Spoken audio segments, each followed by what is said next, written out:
আজকে আমি আমার একটা পছন্দের রেসিপি আপনাদের সাথে শেয়ার করব, যেটা খুব তাড়াতাড়ি বানানো যায় অথচ অনেক টেস্টি হয়। এই রেসিপিটা আমি মুসুর ডাল দিয়ে বানাবো, যেটা রুটির সাথে খেতে কিন্তু অনেক ভালো হয়। এখানে আমি 100 মুসুর ডাল নিয়েছি। ডালটাকে ভালো করে ধুয়ে পরিষ্কার করে নেব। জল দিয়ে 10 মিনিট ভিজিয়ে রেখে দিলাম।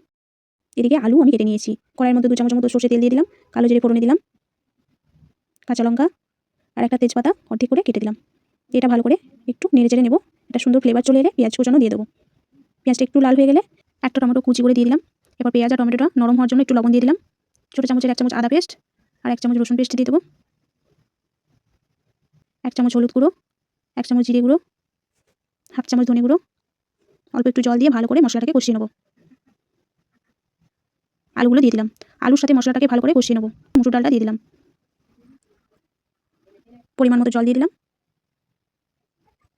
এবার ঢাকা দিয়ে রেখে দেবো 20 মিনিটের জন্য। 20 মিনিট পর ফিরে চলে এলাম। এরপর অল্প একটু চিনি দিয়ে দিলাম, ধনেপাতা দিয়ে দিলাম, সবশেষে একটু ঘি দিয়ে দিলাম। আমার পছন্দের তরকারি কিন্তু একদম রেডি। তাহলে ঝটপট আপনারাও বানিয়ে ফেলুন আর রুটির সাথে পরিবেশন করুন।